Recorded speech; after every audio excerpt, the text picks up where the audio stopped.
Welcome to The Simple Fix, a myth-free movement podcast from Keza Wellness. I'm Kerryn, your host, a coach who blends strength, Pilates, and pain science so that you can move well, feel great, and live boldly without the hype.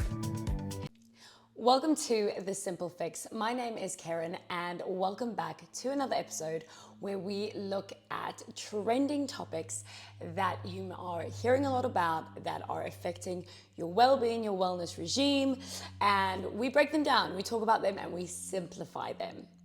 So today's solo episode, I'm going to get to talk about a subject that I have been honestly chomping at the bit to address. However, I am also part of this industry, so I don't want to go right out and absolutely slam it, but I would like to shine a light on a few things and hopefully help listeners out there understand things a little bit better. Of course, I am talking about the commercial Pilates industry here in 2026.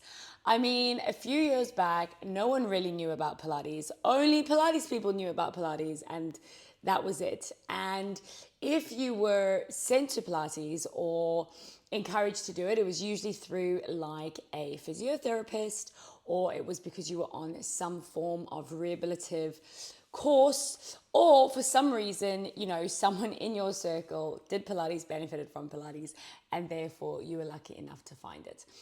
Typically, you could expect an on the mat, slower class that taught you about breathing, that taught you about movement, that worked the smaller muscle groups, as they like to call it, and was a bit of a meditative, obviously not as passive as yoga, although yoga is not passive, but it was a chill thing.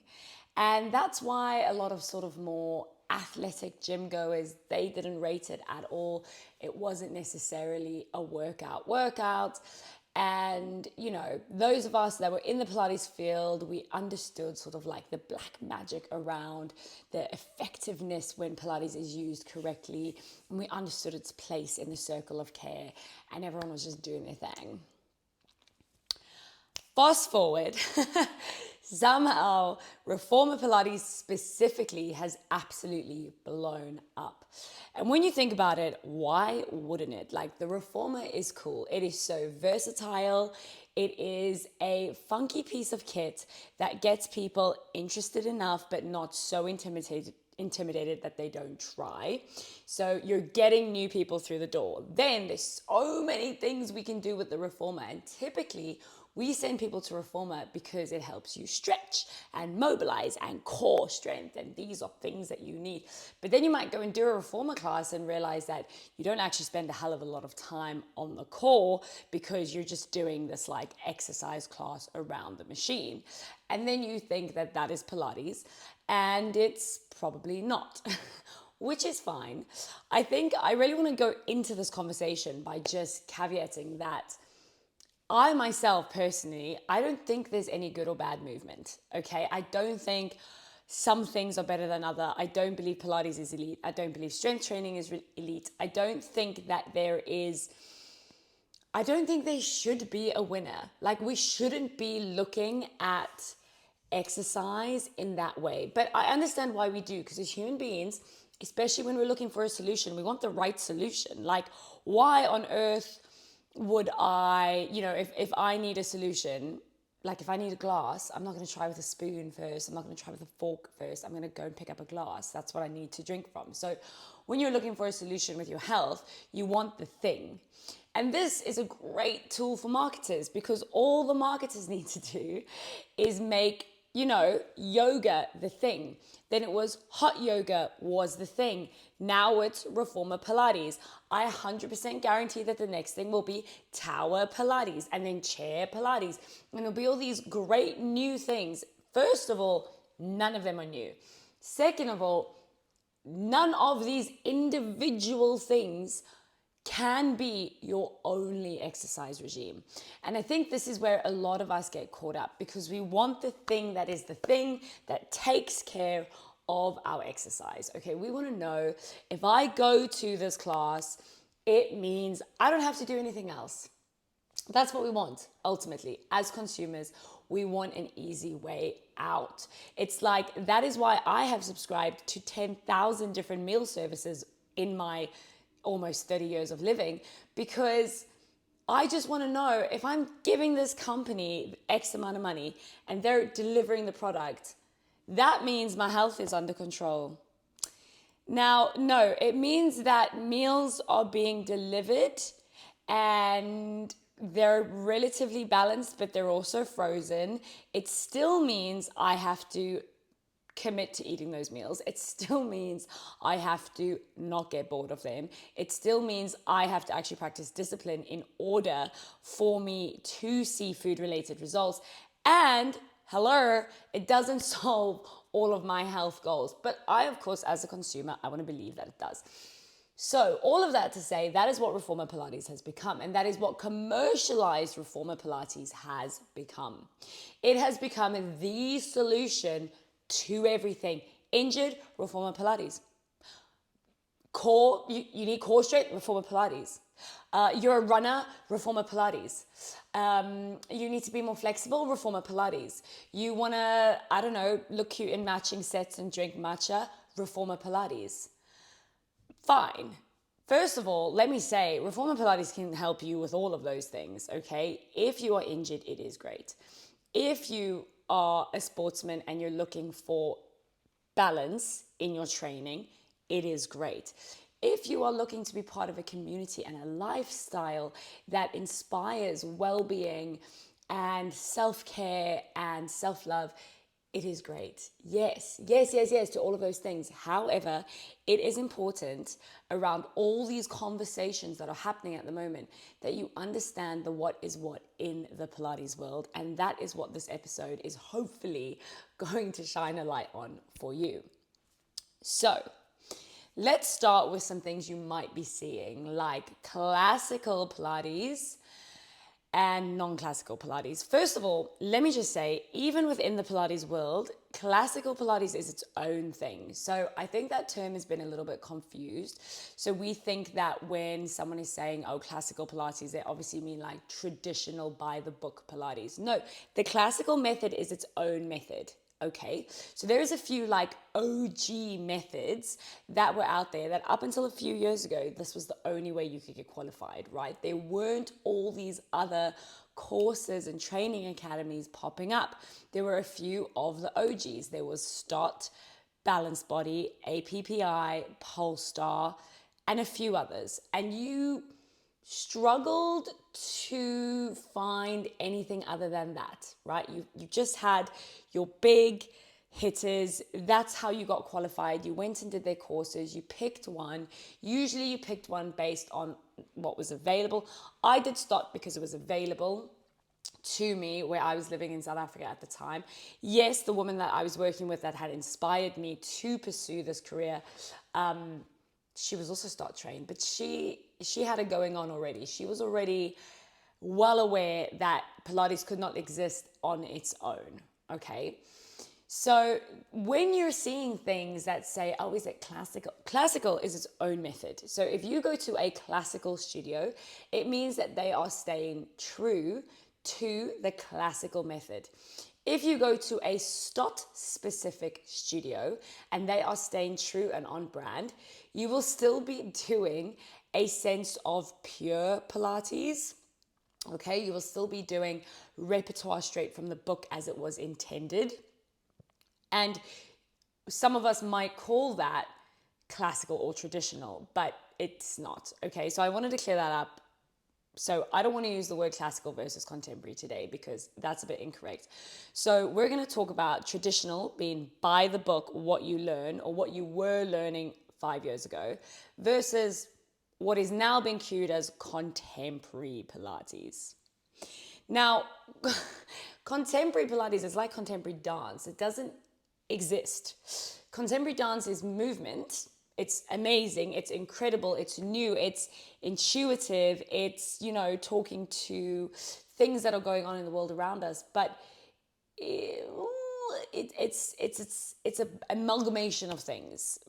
when you strip it back, you have these strict channels. You have ballet, you have jazz, you have, and when we look at like modern dance and contemporary dance, yes, we've created repertoires within it, fine, but they're all spun off of these founding principles. And it's the same thing in the Pilates world. So all of these like dynamic courses and these upskills that you're doing, there's nothing wrong with them, but they are a bunch of repertoire that has been created by people who studied the traditional stuff and decided this makes more sense. Let's create a curriculum and let's get our instructors trained by it. Now, that is the natural evolution of any industry, and I think it's incredible that it's happening. However, the reason you might not be feeling the traditional benefits of Pilates in your current Pilates class is because they might not be there.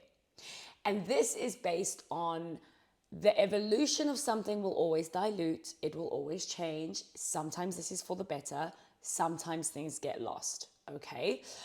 Also, it might be due to the fact that the principles themselves have been a bit lost, fine.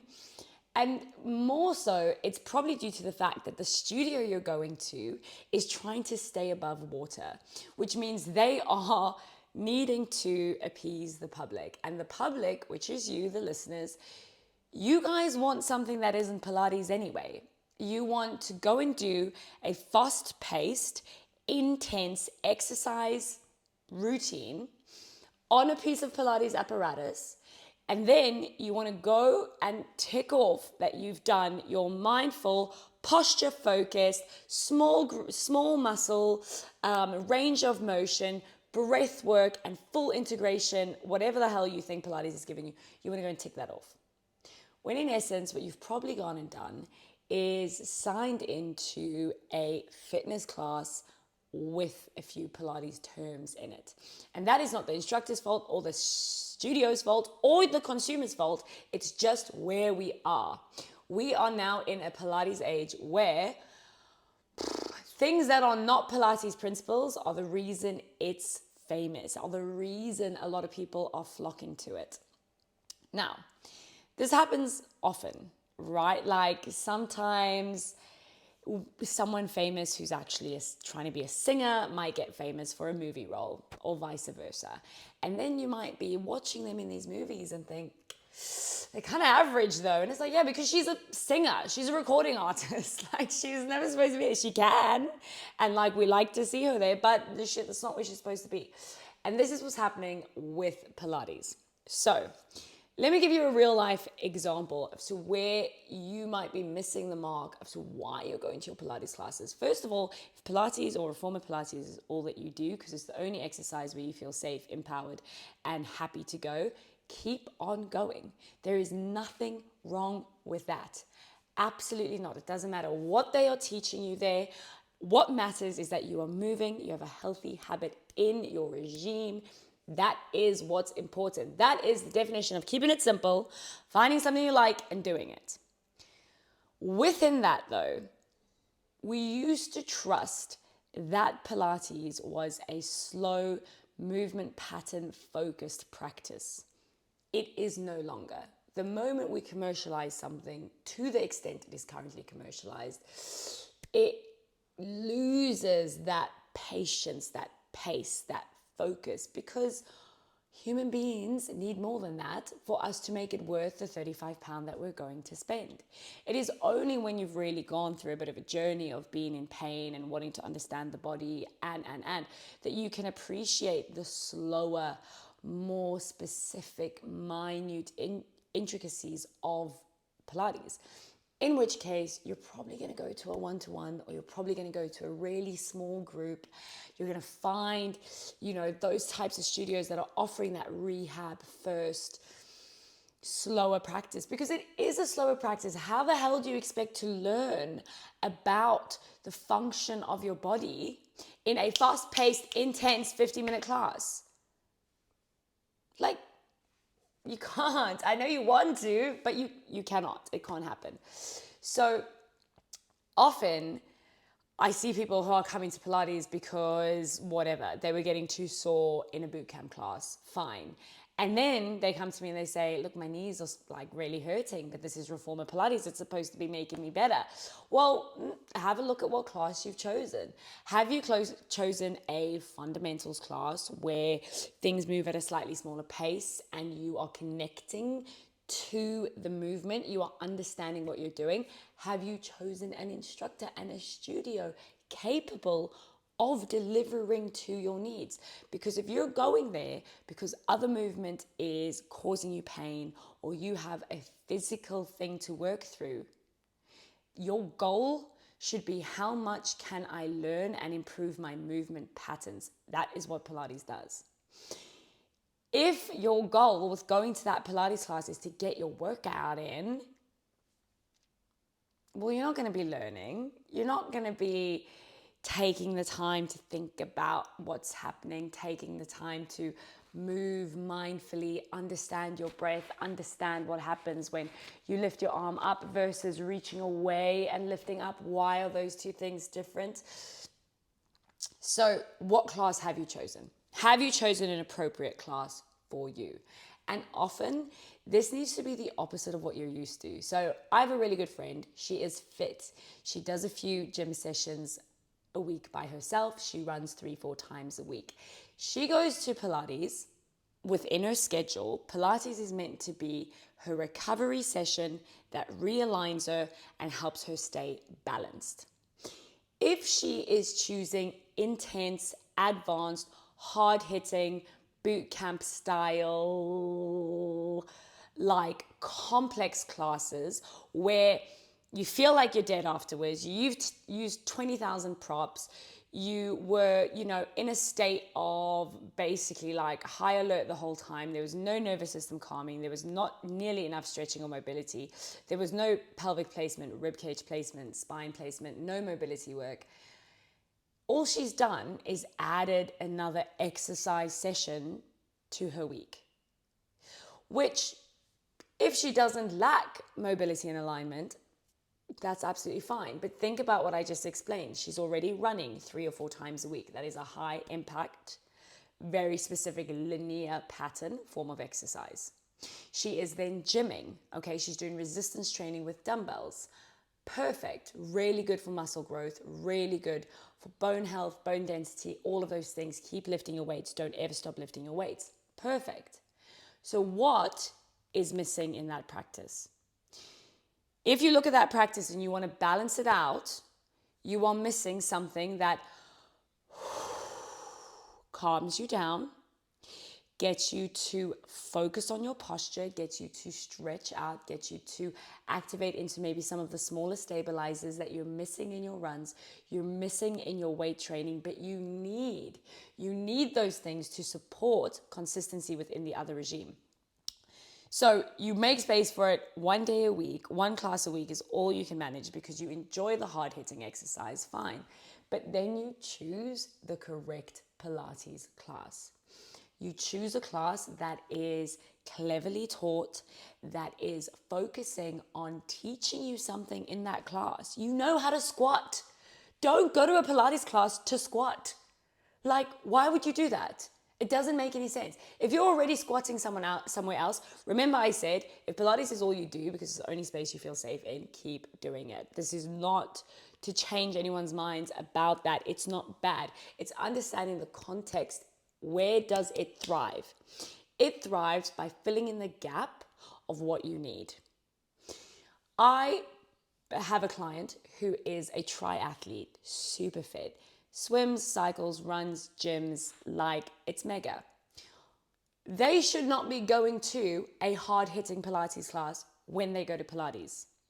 Because if they're in a Pilates class doing lunges on heavy springs, adding dumbbells and load, working with loads of resistance, first of all, they're not finding the class challenging because in comparison to what they do in the gym, this is easy. Where they will feel challenged is if they're being forced to drop into their nervous system, if they're being forced to establish the deeper muscle connection, if they're being forced to work without the global recruitment, if they are being forced into mobility patterns that they're tight in, if they are being forced into stretching and alignment that they're not used to practicing themselves, then that class becomes challenging and therefore becomes the correct fit for their schedule. Okay, so what's the solution then? Okay, if you are someone who is adamant that you're in love with your Pilates studio, okay, and you want to go 5 times a week, fantastic, good work. Can you try and vary what you're doing across those 5 lessons? Because if you are going to an intense class 5 times a week, you do not have balance. And if it is a commercial studio, even if your instructor is epically good and very well trained with years of experience, the amount that they can actually hit in terms of fine-tuning your Pilates experience in a group commercial setting is minimal. I'm a group instructor, okay? I like to believe that I don't fall trap to commercial traps. I 100% do. Part of being good at my job is providing a really good 50-minute segment that people go on a journey within. They feel the right amount of challenge. I like to believe that everyone who comes to my class learns something. Maybe they do, maybe they don't. A lot of the time, I'm just yapping, and it's not the space where they want to be educated, which I also understand.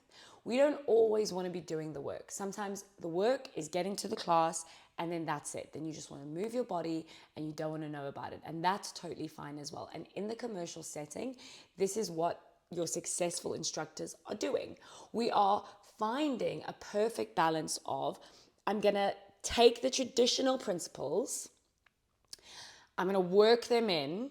I'm going to make sure, though, that we are moving dynamically, that we are doing big, exciting, sexy moves, because that is what the people want and that's what keeps them coming back. And if they don't come back, I don't have a job. So hello, I have to do that.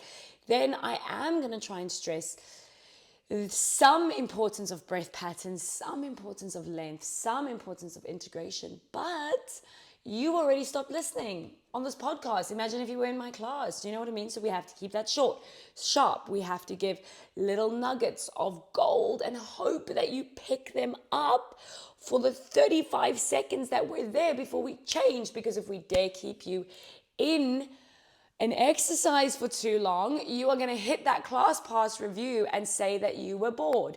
So your commercial instructor is doing the most. And that is considering that your commercial instructor is actually successfully trained, because unfortunately, like every industry, there will be instructors out there that have less training, less experience, training that no one's heard of, training that was specific to a group somewhere else that may not be specific to the group in front of them.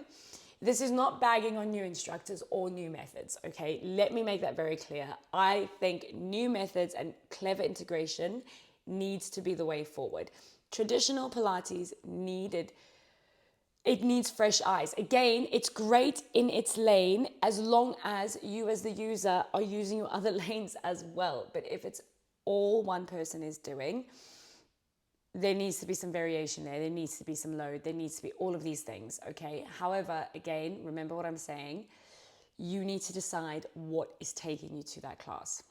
So if you've decided this is my studio and this is all I want to do, then you best make sure that you are varying the levels you're working at, okay? I have a very special friend and client who did intense like 7 days a week for 6 months and ended up with a hip impingement. That is not because Reformer Pilates is bad. That is because she did the same thing at the same level for a repeated amount of times with no variation or balance. How much do we need to know about ourselves, our well-being as a whole, to understand the need for balance? Simply understanding how muscle tissue works will help you understand balance. Contract, extend, balance. Work really hard, rest and recover, balance. It cannot be one pattern the whole time and nothing else. Sit at your desk for a few hours, open up your chest, balance. You need it. Our bodies are multifunctional. They're incredible. They do so many things. You have so many different joints that move in different directions. And then around all of those joints, you have little muscles that are helping it, that are holding it back. Then you have the fact that you are moving around without even thinking about it. So the bad posture you stand in, you sit in, you sleep in, you eat in, all of that, you want one commercial, high intensity reformer Pilates class to fix? No, it's not going to happen. Okay, so if you're dedicated to just doing reformer Pilates, you need to look at your levels. You need to look at your levels. Take your membership out with your favorite studio. Do it. And then read the freaking schedule, babes. You can go to a fundamentals. And do not for a second think fundamentals means easy. I often have some of my most senior students drop into a fundamentals because it was all that they could fit. And they are like, wow. In some ways, it's more difficult because it slows you down and it puts you where you should be working at those higher levels. Okay. But when you come into an intense class and everyone's moving quickly and everyone's up here, you're getting a great workout in, you're moving well. Yes. There's so many positives, but it can't be that all the time. It shouldn't be that all the time. You shouldn't want that for yourself all the time. Okay, now, if you're not someone who does tons of Pilates, but you're looking at to take it up, take up Pilates for the Pilates principal benefits. And that, again, should influence what class you're taking. If you are taking a mat class, take a mat class. Do not take a mat class and call it your strength training. In a mat class, you will work with dumbbells that are maximum 2 to 3 kilograms. You will do movements designed to get you to fatigue using those dumbbells. Perfect. You will feel your arms working. You will get tired. I did a mat class the other day. I had to take like 50 million breaks. You will. However, that is not strength training, okay? You fatiguing, holding a 3 kilogram weight is not going to help you pick up your son, daughter, niece, nephew, grandchild. Okay, the kid is 20 kgs. Can you pick it up off the floor and lift it if it's in danger? What Pilates will do in that scenario is it's aligned your spine. It's got the alignment so that you're not going to get hurt while you're doing it unexpectedly. But it is not 20 kilograms of load. It's not going to help you drag your suitcase through a freaking airport. Do you know what is going to help you? The mixture of Pilates, as it should be, and your strength training regime. They're two different things. Let them be two different things. Now, obviously, I know as a consumer, we should not be doing as much work, right? The label says Pilates. You want it to give you Pilates. You want all the benefits that comes with it. And if it's a Pilates strength class, you want both benefits in one class. Okay, first of all, get back into the real world. It doesn't work that way. Physical well-being is difficult. And especially if you're trying to have a nice balanced regime. If you're trying to hit many things, it's tough. You need to have your slower, more mindful, more connected practice. And if you can find that in a really good Pilates studio or instructor or class or YouTube video, perfect. You also need to have your strength training. And you also need to work in a little bit of cardio health work or heart work in there as well. So if you're running, that's great. Don't run too much because you know you're going to get injured. Why do you get injured? Because you're not doing your strength training or your Pilates. You need to do it all. You don't need to do loads of it all the time. You just need to have some balance. Now, taking it back to commercial Pilates, okay? If you are loving a class and you're not 100% sure what's being taught, or if it is, as niche as you need it to be, go and ask the instructor and say, Hi, my name is Kerryn, and currently I run 3 times a week. I lift weights twice a week, and then I come to this class. I chose it because it says intense and I think I'm really strong. Would you say that that's the best option for me? And if your instructor knows anything, which I'm sure they do, they might say, wow, that's already a very full schedule. Why don't you try one of our rest and restore classes, or one of our mat basics, or one of our fundamentals, because I feel like it'll bring the balance you need. And if you can't have that conversation with your instructor, then they're not really your Pilates instructor, and possibly it's time to shop around, okay? So to keep things really simple, when you're looking at your commercial Pilates choice, I really encourage you to remember what that class is supposed to mean for you in your schedule. Do not get caught up on whether it's classical, traditional, contemporary, wah. If you're going to your Pilates class and it feels like a boot camp, 100% it's not Pilates. But if that's the only exercise you're doing, then yeah, that's great. But if you're already doing boot camp, why are you going to a Pilates class that makes you feel the same way? It doesn't make any sense. And if you can't find a Pilates class that calms you down close to you or your area or on your YouTube or anything like that, try something else. It should be your focused educational time. It should be good for recovery. It should be good for, everything's good for core strength. Just shut up about core strength, you're fine, okay? If you are moving your body functionally and integratively, you have core strength. If you have found Pilates for rehab purposes, I trust already that you're with a good instructor, you're with a good clinician, you have sought out someone who is more qualified. And if you haven't, have a basic read up on their qualifications. And if they didn't exist 5 years ago, ask them a few questions, okay? That is my simple advice when navigating what commercial classes to choose and why. Thank you so much for joining this episode of The Simple Fix. If you enjoyed this, like and subscribe, and I can't wait to see you in the next one.